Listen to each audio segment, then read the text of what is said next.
Welcome to the Fates and Graces Mythologica newsletter, which is your portal to the mythocosmos.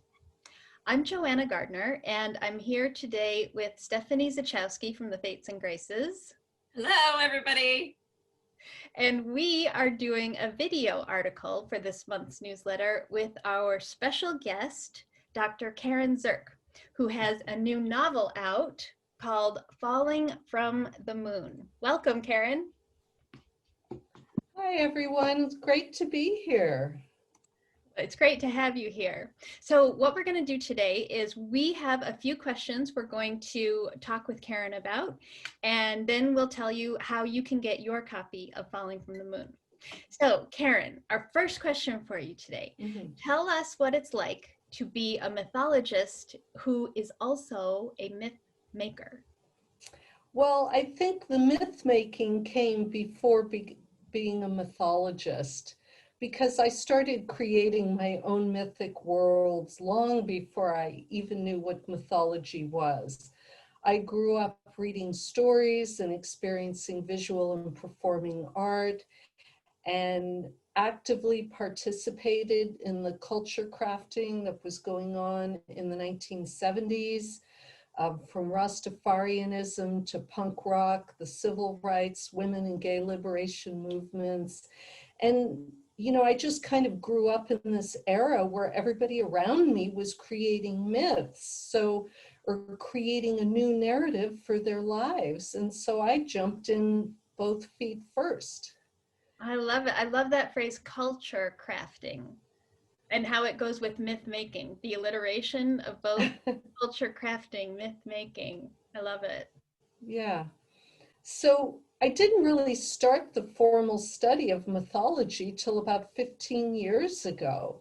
And then I began to see how all that myth making activity that I'd been part of, you know, was part of a trajectory of myths that predated my life, you know, and certainly the lives of my parents, and just keeps getting transformed and transformed and transformed. And that's really where I, you know, get excited, because, you know, these cultural changes and mythic narratives that we're all living in are constantly being reworked by people over and over again, and they're changing over time, hopefully in a way for the better for most people, but you know, that remains to be seen, I think.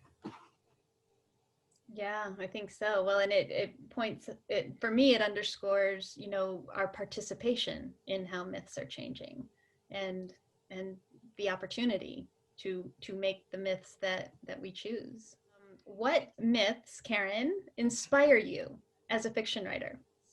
I incorporated a lot of the myths that we see here in the United States. I mean, one that really comes to mind that I know a lot of mythologists love is The Wonderful Wizard of Oz, which I think is one of our American myths. And you know, it's almost 100 years old now, or maybe just over 100 years. And I think it's really moved into being a myth in its own right.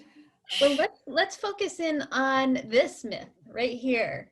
Karin, tell us about this mythic world, the mythic world that Falling from the Moon opens up for your readers. Well, I like to think of Falling from the Moon as a playing with the themes that are coming out of The Wizard of Oz.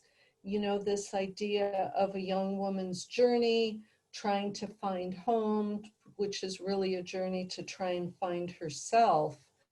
But there's also this very important idea that I don't think Frank Baum really considered back when he originally wrote the book, because so much of this country was rural at the time.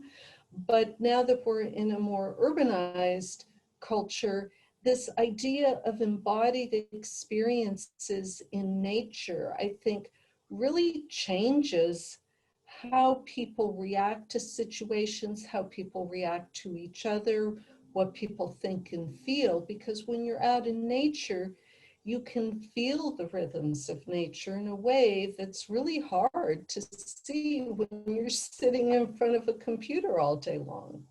And these spaces of nature, to me, in this novel, are sacred spaces that are physically and socially distanced from our mainstream society and daily life. So once again, the title is Falling from the Moon. And Karin, I want to thank you so much for joining us for this video article. And I hope you share it far and wide. I hope everyone out there buys this book. You can visit Karin's website, which is fallingfromthemoon.com, to buy the book, whether you want the print version or the ebook version. And if you'd like to receive the Mythologica newsletter in your email inbox, which is totally free, you can email us at mythologica@fatesandgraces.com, or you can visit myth2021.com and click Mythologica and then subscribe. So thank you again, Karin. Thank you, Stephanie, and we will see you all soon.